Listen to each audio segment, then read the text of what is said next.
మన ప్రభువును ప్రియరక్షకుడైన యేసుక్రీస్తు వారి పరిశుద్ధ ఘనమైన నామములు మీ అందరికీ శుభము కలుగునుగాక. దేవుడు మహాకృపండి, మరొక ఉదయకాలం చూడగలుగుతూ ఉన్నాం. జూలై నెల చివరి రోజుకి వచ్చాం. 7 నెలలు ఈ ఏడాదిలో ముగించుకున్నాం. దేవుడు ప్రతి సమయాన్ని ఆయా సమయాల్లో మనల్ని నడిపిస్తూ ఉన్నాడు. దేవుడిచ్చిన ఈ సమయం గొప్పది. టైం ఈ టయాన్ని చాలామంది వ్యర్థముగా వాడుతూ ఉన్నారు. సమయం విలువ తెలియక, సమయం గురించి ఆలోచన తెలియక చాలామంది మరి ఆ సమయాన్ని వ్యర్థముగా వినియోగిస్తూ ఉన్నారు. అసలు సమయం అంటే ఏమిటి? Time. What is the time? What is the time? Meaning about time గమనించుతాము.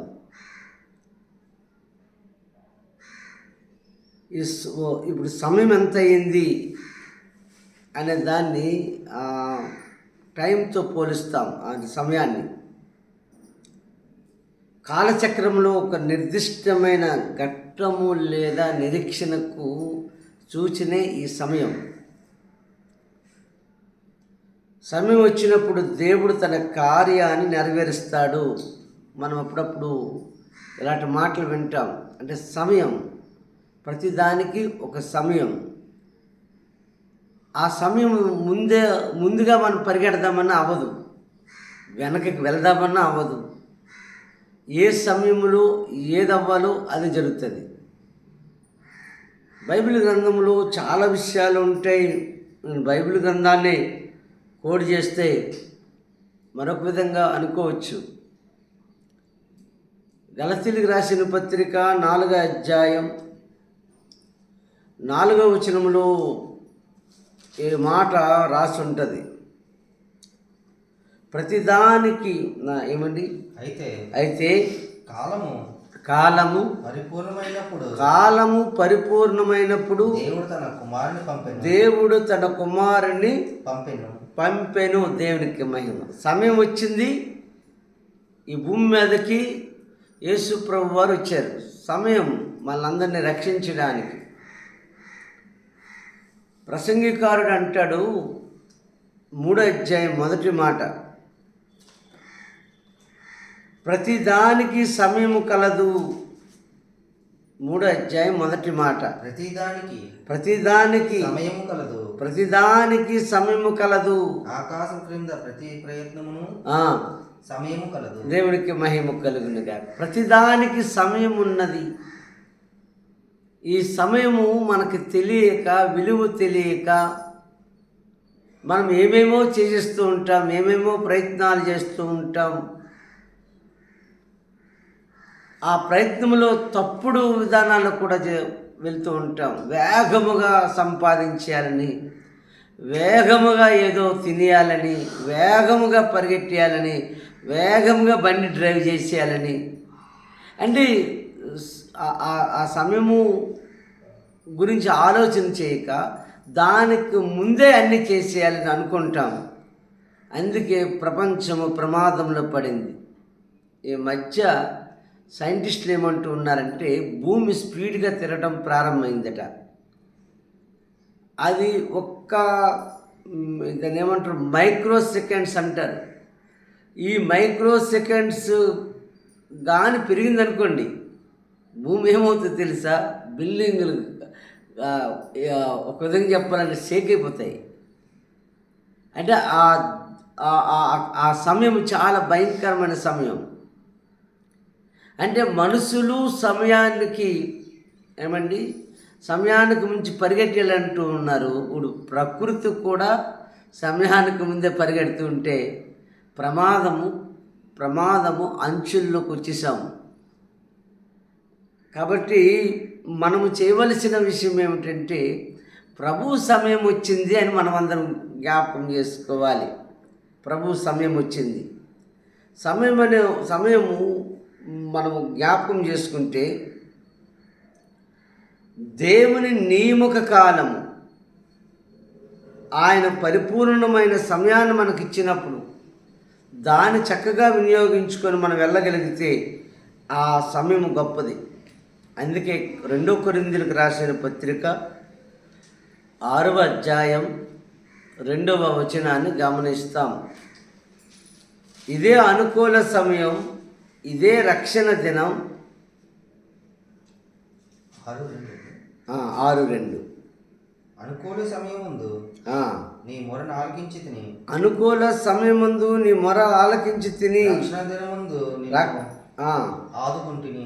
దేవుని స్తోత్రం. అనుకూల సమయమందు నీ మొర ఆలకించి తిని, రక్షణ దినము 2 కొరింథీయులు 6:2. 2 కొరింథీయులు 6:2. దేవుని స్తోత్రం. ఇంకో దగ్గర మంచి మాట ఉంది. హోషేయ గ్రంథం 10వ అధ్యాయం 12వ వచనం.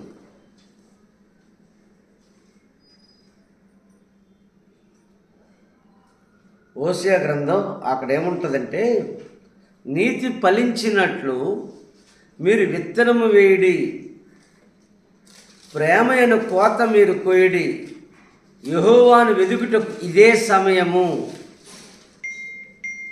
యెహోవాను వెదుకుటకు ఇదే సమయము గనుక ఆయన ప్రత్యక్షమై మీ మీద నీతి వర్షము కురిపించినట్లు ఇది వరకు ఎన్నడను దున్నని బీడి భూమి దున్నుడి అని ఇక్కడ మనం గమనిస్తూ ఉన్నాం.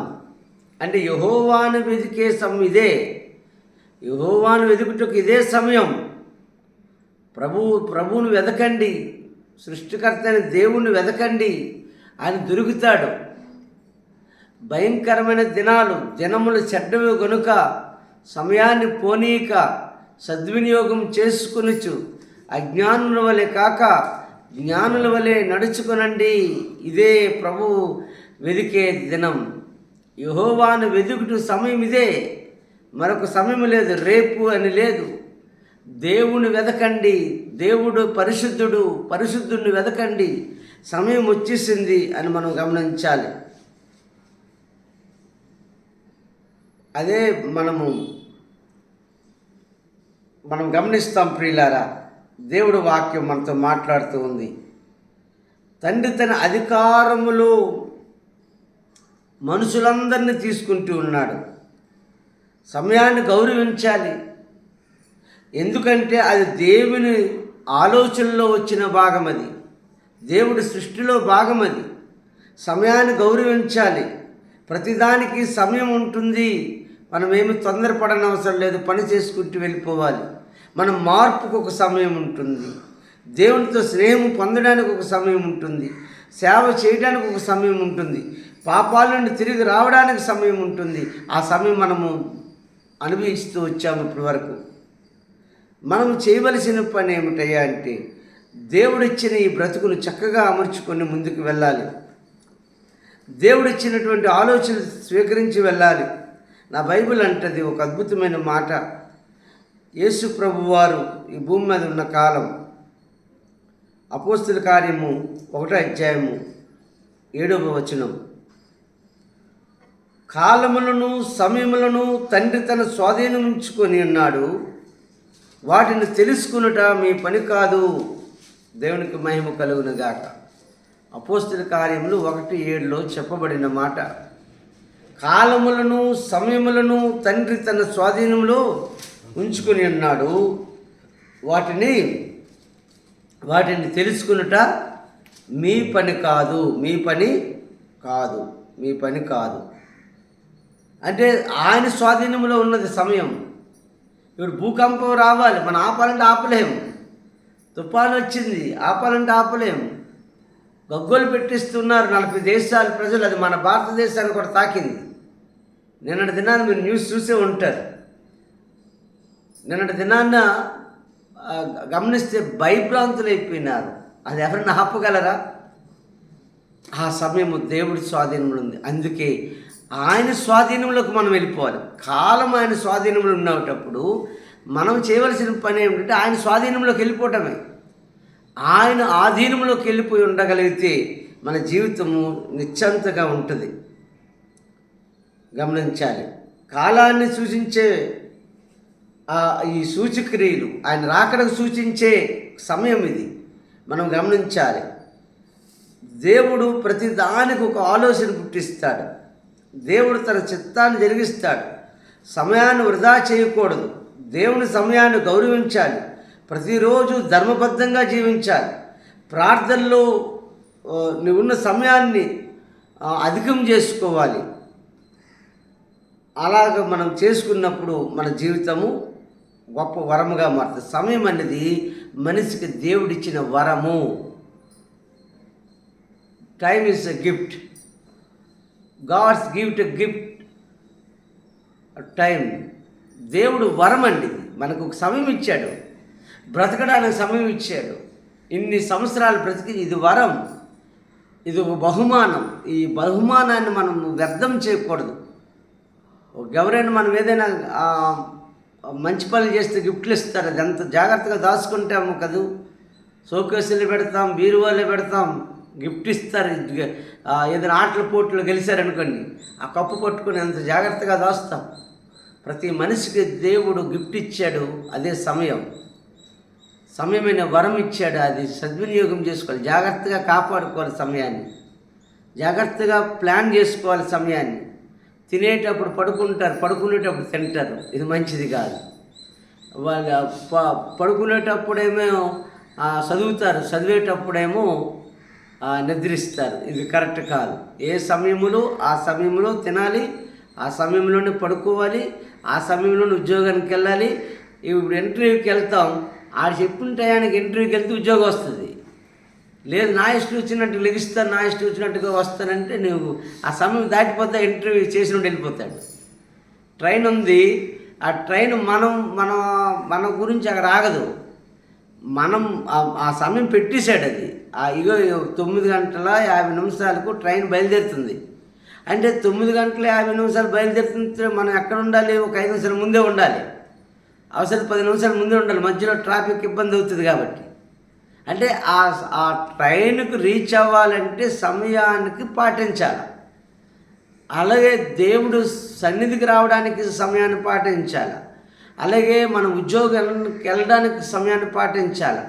అలాగే ఒక వ్యక్తితో మాట్లాడడానికి సమయాన్ని ప్లాన్ చేయాలి. భార్యాభర్తల విషయంలో ప్లాన్ చేయాలి. బిడ్డలతో మనకున్న బంధాన్ని ప్లాన్ చేయాలి. అంటే సమయము అలాగ మనము సద్వినియోగం చేసుకోవాలి. మన సమయం ఏం చేస్తామంటే బాతాకానికి ఎక్కువగా సమయాన్ని ఇచ్చేస్తూ ఉంటాం. ఏమంటే ఏదో వ్యర్థమని. కానీ అన్నిటికి సమయం ఇవ్వాలి. భార్యకి ఇవ్వాల్సింది భార్యకి ఇవ్వాలి సమయం, భర్తకి ఇవ్వాల్సింది భర్తకి ఇవ్వాలి సమయం, బిడ్డలకు ఇవ్వాల్సింది బిడ్డలకు ఇవ్వాలి సమయం, ఉద్యోగానికి ఇవ్వాల్సింది ఉద్యోగానికి ఇవ్వాలి సమయం, బైబిల్ ధ్యానానికి సమయం ఇవ్వాలి, ప్రార్థనకు సమయం ఇవ్వాలి, మంచి వారితో మాట్లాడడానికి కూడా సమయం ఇవ్వాలి. చెడ్డవారితో కాదు. చెడ్డవారితో మాట్లాడడం మానేస్తేనే మంచిది. సమయం వ్యర్థమవుతుంది. మిమ్మల్ని పాడు చేసేవారితో మాట్లాడకండి. మిమ్మల్ని పాడు చేసేవారి దగ్గరికి వెళ్ళకండి. అది సమయం వ్యర్థం. ఉట్టు అసుకు, అందులో సోది ఉంటుంది. అదేమి పని చేయదు. దానివల్ల ఉపయోగం లేదు. కాబట్టి మనము ఆత్మ వలన ప్రతి సమయమందును ప్రతి విధమైన ప్రార్థనను విజ్ఞాపన చేయొచ్చు. ఆ విషయమే సమస్త పరిశుద్ధుల నిమిత్తమును పూర్ణమైన పట్టుదలతో ప్రార్థన చేయాలట. మనం ఎపిసోడ్కి రాసిన పత్రికలో చూస్తాం. సమయం లేదు కాబట్టి ప్రతి దాన్ని కూడా మనం గమనించాలి.